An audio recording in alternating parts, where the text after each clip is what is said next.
Titanic جانے والی سبمرین تو سمندر میں 4000 میٹر کی گہرائی میں پھٹی تھی، لیکن یہ سنیل فش وہ سمندری کریچر ہے جس کو 8300 میٹر کی گہرائی میں بھی کچھ نہیں ہوتا۔ یہ قدرتی طور پہ دنیا کا سب سے مضبوط کریچر مانا جاتا ہے، پھر چاہے اس کے اوپر ہاتھیوں کا جھنڈ کھڑا کر دیا جائے، اس کے اوپر سے بھاری ٹرکس گزار دیے جائیں، یا پھر حتیٰ کہ ایک لوکوموٹیو ہی اس کے اوپر کیوں نہ کھڑا کر دیا جائے، اس کی باڈی ٹس سے مس نہیں ہوگی۔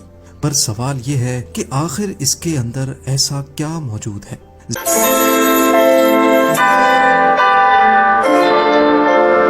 پیسیفک اوشن میں گوام آئلینڈ سے 350 کلومیٹر ساؤتھ ویسٹ میں ٹریول کیا جائے تو سمندر کا وہ حصہ آتا ہے جس کے نیچے اوشن کا ڈیپسٹ پوائنٹ موجود ہے۔ اس پوائنٹ کو میریانا ٹرینچ کے نام سے بھی یاد کیا جاتا ہے۔ میریانا ٹرینچ سمندر کے باٹم پر چاند کی شکل جیسا ایک بہت بڑا کروڈ ڈینٹ ہے جس کی لمبائی 2550 کلومیٹر اور چوڑائی 69 کلومیٹر ہے۔ اس ڈینٹ کی وجہ سے سمندر کا یہ حصہ اچانک سے بہت ڈیپ ہو جاتا ہے۔ اس ڈینٹ کا اندازہ لگانے کے لیے اس کو گوگل ارتھ پر بھی دیکھا جا سکتا ہے۔ اس ٹرینچ میں ہماری دنیا کا سب سے گہرا پوائنٹ چیلنجر ڈیپ سمندری لہروں سے بھی 11033 میٹرز یا پھر 36200 فٹ نیچے موجود ہے۔ یہ گہرائی اوشن کی سب سے کم ایکسپلور کی جانے والی گہرائی ہے جس کو ہیڈل زون بھی کہا جاتا ہے۔ اس کا یہ نام گریک انڈر ورلڈ گاڈ ہیڈیز کے نام پہ رکھا گیا تھا۔ اس گہرائی میں خطرناک اندھیرا، کھانے کی کمی اور ہڈیوں کو توڑ دینے والا پریشر اس بات کی صاف صاف نشانی ہے کہ یہاں کریچرز کا زندہ رہنا قریب امپاسبل ہے۔ پہلے تو یہ بھی سمجھا جاتا تھا کہ ہیڈل زون تک انسان کبھی نہیں جا پائے گا، لیکن 19ویں صدی میں ایک واقعہ ہوا جس نے اس کانسیپٹ کو ہمیشہ کے لیے بدل دیا۔ 1875 میں HMS چیلنجر نامی شپ سمندر میں موجود تھی۔ اس میں اس وقت کے اوشن ایکسپلوررز اوشن کا ڈیپسٹ پوائنٹ تلاش کرنے نکلے تھے۔ ایک جگہ پر آ کر انہوں نے رسی پر وزن لٹکا کر اس کو سمندر میں پھینکا۔ یہ نوٹس کیا گیا کہ رسی نیچے جاتی جا رہی ہے لیکن ڈیپسٹ پوائنٹ ابھی تک نہیں آیا۔ ایسا پہلے کبھی نہیں ہوا تھا کہ ان کی رسی سمندر کے باٹم پر پہنچنے سے پہلے ہی ختم ہو گئی ہو۔ اس خبر نے پوری دنیا کے اوشن ایکسپلوررز کو حیرت زدہ چھوڑ دیا۔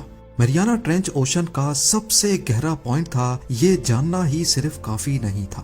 یہاں تک پہنچنے کے لیے کئی بار کوششیں کی گئیں لیکن یہ گہرائی کسی کو اپنے قریب بھی آنے نہیں دیتی تھی۔ چیلنجر ڈیپ کی ڈسکوری کے 85 سالوں کے بعد 1960 میں 2 لوگوں نے یہاں تک جانے کی ہمت باندھی، جیک پیکارڈ اور نیوی لیوٹیننٹ ڈان والش۔ یہ کارنامہ انہوں نے ٹریسٹ نامی سبمرسیبل میں بیٹھ کر انجام دیا۔ ان کا یہ 5 گھنٹوں کا سفر ڈھیر سارے چیلنجز سے بھرا ہوا تھا۔ 5 گھنٹے صرف جانے کے اور بقایا 5 گھنٹے واپس اوپر آنے کے۔ اس گہرائی میں پانی کا پریشر سی لیول سے قریب 1000 ٹائمز زیادہ ہوتا ہے۔ ان کے سفر کے دوران سبمرین کی کھڑکی کا شیشہ کریک ہو گیا تھا جس کی وجہ سے چیلنجر ڈیپ پر وہ صرف 20 منٹ ہی گزار پائے اور پھر ان کو واپس اوپر آنا ہی پڑا۔ بے شک انہوں نے اس پوائنٹ پہ صرف تھوڑا سا وقت ہی گزارا تھا لیکن وہاں انہوں نے جو دیکھا اس نے سائنٹیفک کمیونٹی کو ہلا کر رکھ دیا۔ زندگی، جی ہاں، سمندر کی سطح سے 11000 میٹر نیچے وہ زندہ مچھلی کی ایک قسم دیکھ کر حیران رہ گئے۔